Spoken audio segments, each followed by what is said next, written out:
सबसे पहले बात संभल की कर लेते हैं। संभल की जामा मस्जिद मामले में मस्जिद कमेटी कोर्ट में अपना पक्ष रखने वाली है। मस्जिद कमेटी के वकील ने बताया कि केस से कोर्ट कोई निर्देश नहीं है, हाईकोर्ट से इस संबंध में केस के संबंध में कोई भी निर्देश नहीं है, जिसके बाद आज कोर्ट में अपना पक्ष रखेंगे। केस के लिए जामा मस्जिद पक्ष की ओर से पूरी तैयारी कर ली गई है। तो संभल में जामा मस्जिद को लेकर जो मुकदमा चल रहा है, मस्जिद कमेटी की ओर से आज अपना पक्ष रखा जाना है। कई मामले हैं जिनमें से एक है मस्जिद के रंगाई पुताई को लेकर के एक मामला है, जिस पर हाईकोर्ट ने पहले ही कहा था कि इसकी ज़रूरत नहीं दिखती है, साफ सफाई की ज़रूरत है। लेकिन इस मामले में आज भी मुस्लिम पक्ष को अपना बयान रखना है, अपनी दलील देनी है। जामा मस्जिद वर्सेस हरिमंदिर केस की भी सुनवाई चल रही है, जहां पर दावे हैं हिंदू पक्ष की ओर से कि जिसे हम जामा मस्जिद कहते हैं, दरअसल ये जामा मस्जिद नहीं बल्कि हरिहर मंदिर है, जिस पर कब्जा कर लिया गया था और यहाँ पर नमाज अदायगी शुरू कर दी गई। तो ये मामला भी अदालत में है। कई और मामले संभल जामा मस्जिद को लेकर इस वक्त अदालत में है। हाई कोर्ट सुप्रीम कोर्ट से स्टे है, इसमें डेट पढ़नी है, बाकी हमारी तैयारी पूरी है। अच्छा, जिस तरह से ये कहा गया था कि वहाँ साइड से पहले हाई कोर्ट से इंस्ट्रक्शन मिलेंगे जी, उसके बाद ही जो है लोअर कोर्ट में सुनवाई होगी, तो क्या अभी कोई इंस्ट्रक्शन आया? नहीं, ये इंस्ट्रक्शन ये नहीं आया। ओवरलोडिंग है हाई कोर्ट और सुप्रीम कोर्ट में, लिस्टिंग नहीं हो पाई। लेकिन कल तारीख में? हाँ, कल तारीख। उधर मथुरा में श्री कृष्ण जन्मभूमि और शाही ईदगाह मस्जिद मामले में आज इलाहाबाद हाई कोर्ट में सुनवाई होनी है। दोपहर 2 बजे जस्टिस राम मनोहर नारायण मिश्र की सिंगल बेंच में सुनवाई होगी। आपको बता दें कि हाई कोर्ट में विवाद से जुड़ी 18 अर्जियों पर सुनवाई चल रही है। अयोध्या के तर्ज पर ही अदालत में सीधे सुनवाई की जा रही है।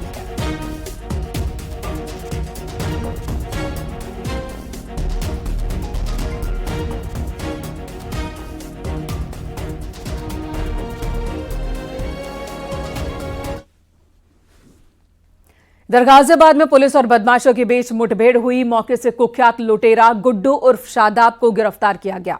स्वाट टीम, ग्रामीण और थाना अंकुर विहार पुलिस की संयुक्त कार्रवाई में लुटेरा गुड्डू उर्फ शादाब पकड़ा गया। पुलिस एनकाउंटर में बदमाश को गोली लगी। उसके पास से अवैध हथियार, चोरी की बाइक और लूट के 37,000 रुपए बरामद हुए हैं।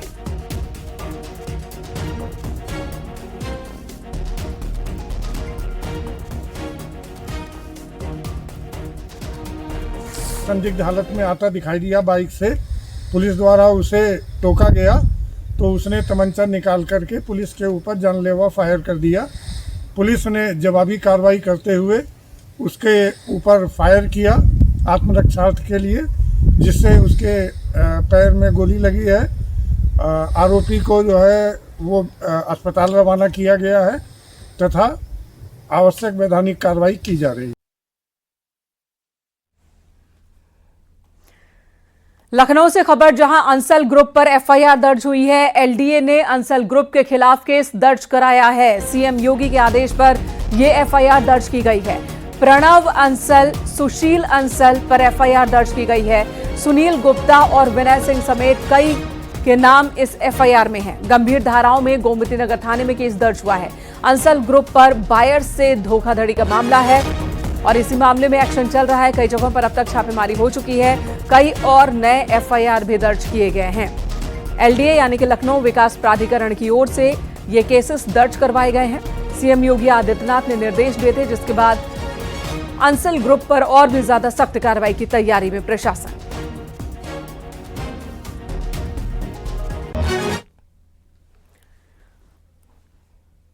अंसल ग्रुप पर कार्रवाई को लेकर सीएम योगी आदित्यनाथ ने विधानसभा में बोला और विपक्ष पर निशाना साधा।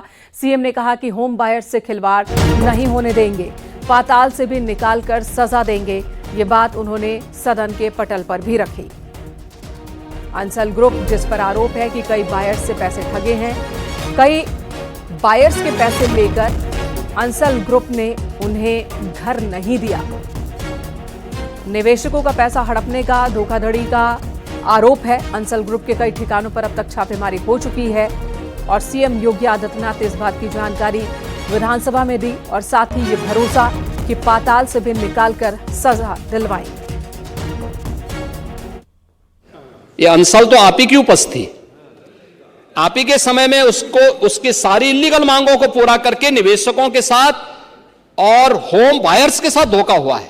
ये सब समाजवादी पार्टी के समय में सारे काम हमारे सामने, उसको हमने कभी उसको ध्यान को नहीं किया। आपने उसके लिमिट को बढ़ाया था, हमने उसको घटाया था और शिकंजा कस करके आज उसको इस स्थिति में पहुंचा देंगे। अगर एक भी होम बायर के साथ धोखा किया तो सारी प्रॉपर्टी को भी जब्त कर लेंगे। किसी होम बायर के साथ खिलवाड़ नहीं होने देंगे। लेकिन मैं इस बात के लिए भी आश्वस्त करूंगा कि अगर किसी को गलतफहमी होगी कि किसी गरीब का पैसा या किसी नागरिक का पैसा लेकर के वह कहीं भाग जाएगा तो पाताल से भी उसको निकाल करके लेके आएंगे और सजा दिला देंगे। इधर यूपी के बजट सत्र का अंतिम दिन है। सीएम योगी आदित्यनाथ आज दोपहर 12:30 बजे विधान परिषद में बोलेंगे। सीएम योगी विपक्ष के आरोपों पर जवाब देंगे। मंगलवार को भी विधानसभा में सीएम ने बोला था और विपक्ष पर जमकर निशाना साधा था।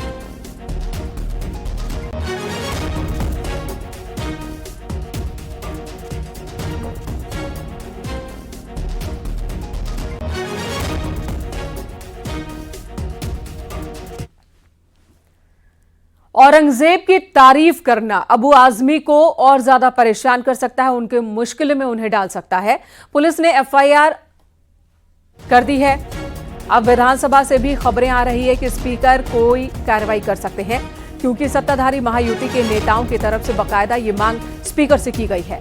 डिप्टी सीएम एकनाथ शिंदे तो साफ कह चुके हैं कि अबू आजमी को अपने बयान के लिए भारी कीमत चुकानी पड़ेगी। अबू आजमी मौजूदा वक्त में समाजवादी पार्टी के विधायक हैं और इसलिए शिंदे की तरफ से लगातार मांग की जा रही है कि उन्हें सस्पेंड किया जाए।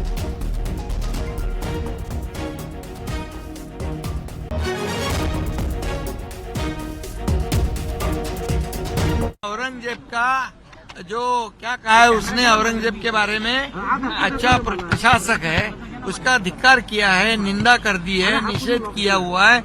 ये अबू आजमी को महंगा पड़ेगा। ये महाराष्ट्र की जनता उनको माफ नहीं करेगी। छत्रपति शिवाजी महाराज और छत्रपति संभाजी महाराज हमारे देवता है और जो अन्याय अत्याचार औरंगजेब ने इस महाराष्ट्र की धरती पे किया, माँ बहनों पर अत्याचार किया, मंदिरों को तोड़ दिया, छत्रपति संभाजी महाराज जी को अन्याय अत्याचार 40 दिन उनके आंखें निकाली, नाखून निकाला, जबान निकाली, सब कुछ किया। फिर भी छत्रपति संभाजी महाराज बलिदान देने के बाद भी जीत गए और औरंगजेब जीतने के बाद भी हार गया और दिल्ली तक नहीं पहुंचा। उसको यहाँ ही गाड़ना पड़ा, यहाँ ही मरना पड़ा। इसलिए अब अबू आजमी इसके बाद में हमारे देव देवताओं के बारे में अगर ऐसे कुछ वक्तव्य करेगा, स्टेटमेंट करेगा, तो महाराष्ट्र की जनता उन्हें माफ नहीं करेगी।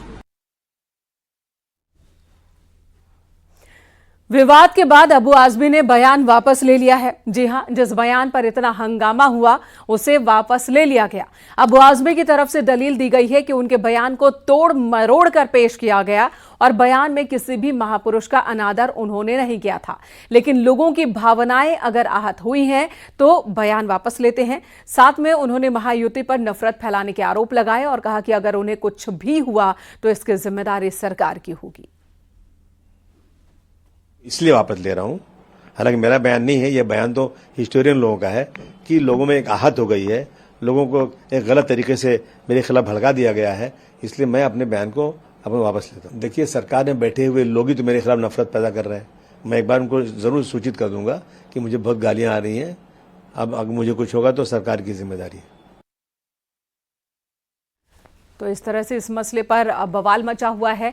इधर इंडिया गठबंधन के साथ ही उद्धव ठाकरे भी समाजवादी पार्टी के नेता के बयान से नाराज हैं। उन्होंने साफ कहा कि छत्रपति शिवाजी महाराज या छत्रपति संभाजी महाराज के बारे में गलत बोलने वालों को माफ नहीं किया जाएगा। उद्धव ठाकरे की पार्टी अबू आजमी के बयान का उसी लहजे में विरोध कर रही है जैसा कि सरकार की तरफ से दिखाई और सुनाई दे रहा है। काफ़ी बहस हुई है और हम तो यही मानते हैं और यही चाहते हैं कि जो भी हम जिसको देवता मानते हैं, छत्रपति शिवाजी महाराज, छत्रपति संभाजी महाराज, उनके बारे में कोई भी कुछ भी गलत कहें तो उनको शासन होना चाहिए, उनको माफ़ नहीं करना।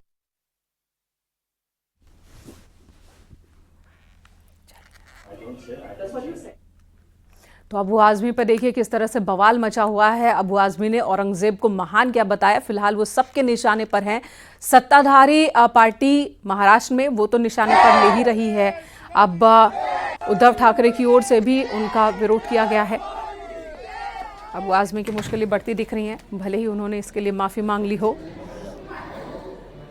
महाराष्ट्र से लेकर यूपी तक उबाल है। आजमी के खिलाफ आजमगढ़ में भी प्रदर्शन हुआ, जबकि मथुरा से औरंगजेब की कब्र पर बुलडोजर चलाने की मांग उठी है।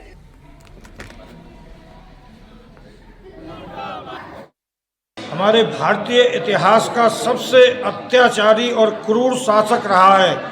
ऐसे अत्याचारी औरंगजेब की जो मजार औरंगाबाद में बनी हुई है वो वास्तव में हमारे भारत के लिए एक कलंक के समान है।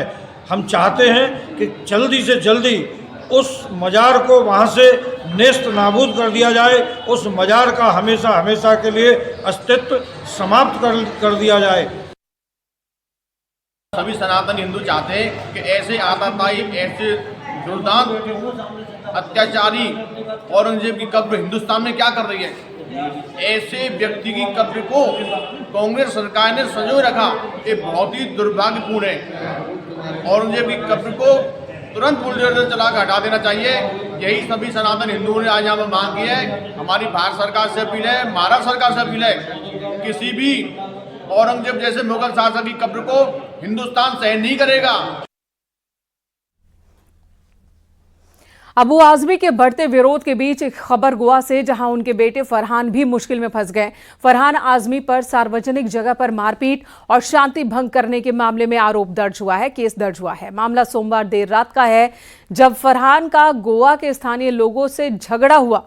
पुलिस के मुताबिक ये रोड रेज का मामला था और इसकी वजह से सड़क तकरीबन आधे घंटे तक जाम रही। पुलिस की माने तो दोनों पक्षों को थाने ले जाया गया, जहां आपस में समझौता करवाया गया, लेकिन लोगों को आई मुश्किल की वजह से एफआईआर दर्ज की गई। मुजफ्फरनगर का नाम बदलने की मांग। मुजफ्फरनगर का नाम लक्ष्मी नगर किए जाने की मांग उठी है। बीजेपी एमएलसी ने यह मांग उठाई है। बीजेपी एमएलसी मोहित बेनीवाल ने मांग की है कि मुजफ्फरनगर का नाम बदलकर लक्ष्मी नगर कर दिया जाए।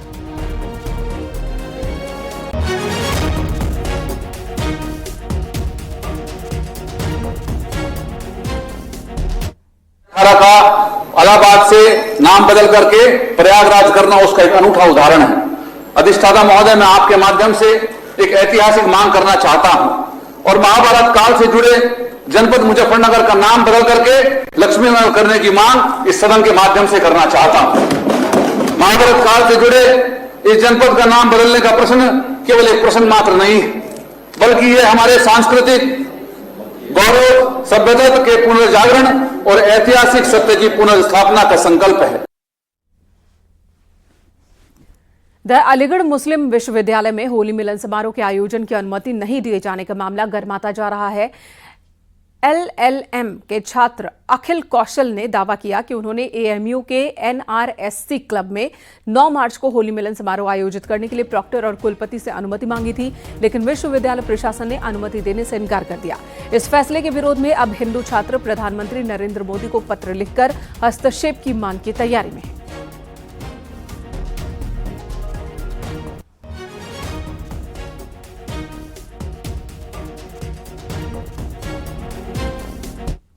प्राइम मिनिस्टर श्री नरेंद्र मोदी जी ने एएमयू को मिनी इंडिया कहा था। इंडिया जो है अपनी रिलीजियस डाइवर्सिटी और जो इंडियन कॉन्स्टिट्यूशन में सारे धर्मों को सेलिब्रेट करने के लिए पीसफुली जो राइट दिए गए उसके लिए जाना जाता है। तो एएमयू को जब मिनी इंडिया प्राइम मिनिस्टर जी ने कहा था, तो एएमयू की वाइस चांसलर को भी यहाँ पर सारे धर्मों के जो फेस्टिवल्स हैं उनको सेलिब्रेट करने के लिए जो समारोह के आयोजन की अनुमति मांगी जाती है वो देनी चाहिए। आज हमें मीडिया रिपोर्ट्स के माध्यम से ये पता चल रहा है कि एएमयू के प्रॉक्टर अपने बयान से पलट रहे हैं और वो हमें इन राइटिंग कुछ भी देने को तैयार नहीं है। ब्रज में होली के कई रंग देखने को मिलते हैं और इन्हीं रंगों में से एक रंग है बरसाने की लड्डू और लठमार होली, जो इस बार 7 और 8 मार्च को मनाई जा रही है।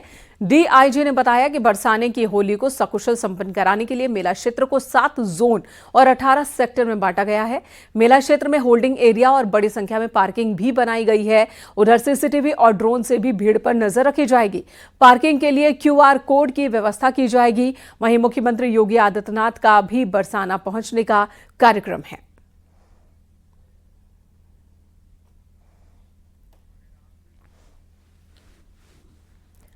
आगरा से खबर, जहां एक ऑटो रिक्शा ने 3 साल की मासूम बच्ची को रौंद दिया और इस हादसे में बच्ची गंभीर रूप से घायल हो गई, जिसके बाद इलाज के दौरान बच्ची की मौत हो गई। हादसा थाना जगदीशपुरा क्षेत्र के राहुल नगर बोदला रोड का बताया जा रहा है। 3 साल की मासूम बच्ची अपने घर के बाहर खेल रही थी, तभी एक लोडिंग ऑटो ने बच्ची को अपनी चपेट में ले लिया। बच्ची की मौत से परिवार में कोहराम है। हादसे के बाद से ही ड्राइवर फरार है।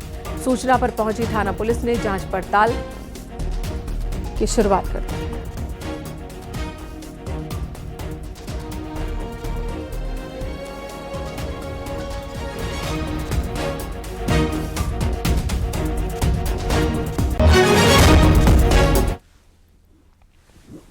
लखनऊ में हिट एंड रन का मामला सामने आया है, जहां एक तेज रफ्तार कार ने फुटपाथ पर सो रहे लोगों को रौंद दिया, जिसमें 2 लोग गंभीर रूप से घायल हुए हैं। इनकी हालत नाजुक बताई जा रही है। घटना के बाद मौके से कार ड्राइवर फरार हो गया। हादसे के बाद लोगों ने सड़क जाम किया, विरोध जताया। मौके पर पहुंची पुलिस ने मामले को शांत कराया और मौके से ही कार को जब्त किया है। ये मामला हसनगंज थाना क्षेत्र में नदवा रोड का बताया जा रहा है।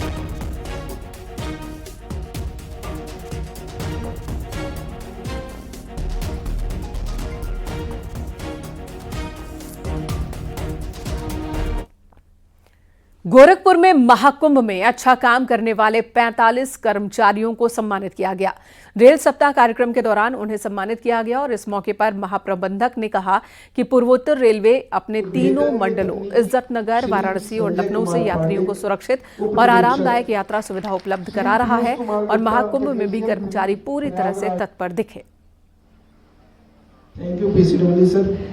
टेक्नीशियन 1 विद्युत loco shed Gorakhpur, Shri Lavkush Kumar senior section engineer TRD Chhapra पर उपलब्ध कराए गए ट्रैफिक ब्लॉक के दौरान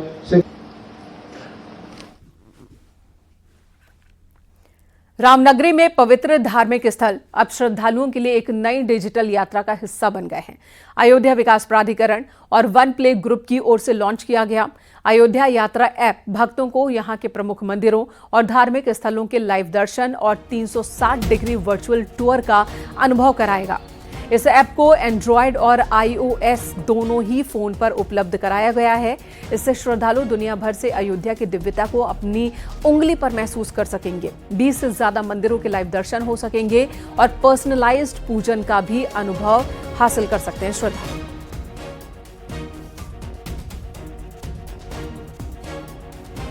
द्वारा एक टेंडर किया गया था, जिसके माध्यम से हमने प्लेयर्स का चयन किया है कि अयोध्या के जो हमारे ऐतिहासिक मंदिर हैं, जो हमारे प्राचीन मंदिर हैं, उनका 3D वर्चुअल टूर, मेटावर्स का टूर डेवलप किया जा सके। उसी के अंतर्गत एक फर्म द्वारा ये ऐप डेवलप की गई है अयोध्या यात्रा नाम की, जिसका कि आज लॉन्च कार्यक्रम किया गया है। इसमें लाइव पूजा, लाइव दर्शन तथा 3D वर्चुअल टूर की सुविधाएं उपलब्ध रहेंगी। तो जो हमारे श्रद्धालु जन हैं वो घर बैठे बैठे ही अयोध्या के विभिन्न मंदिरों के दर्शन कर सकते हैं, उनके बारे में जान सकते हैं, उनका आनंद उठा सकते हैं। इधर एटा में आईजीएसटी टीम की कार्रवाई से व्यापारियों में हड़कंप मच गया है। घुंघरू घंटा पीतल व्यापारी की दुकान बंद होने पर जीएसटी टीम के अधिकारियों के व्यापारियों के घर पहुंचने पर व्यापारियों में आक्रोश था। बिना सर्च वारंट के जीएसटी टीम पहुंच गई थी घर, जिसका विरोध किया व्यापारियों ने। इनके साथ व्यापार मंडल के पदाधिकारी और नगरपालिका अध्यक्ष भी थे, जिन्होंने व्यापारियों का समर्थन किया, नारेबाजी की। एटा जलेसर कोतवाली कस्बे में किला मार्ग केनरा बैंक के सामने का ये मामला है।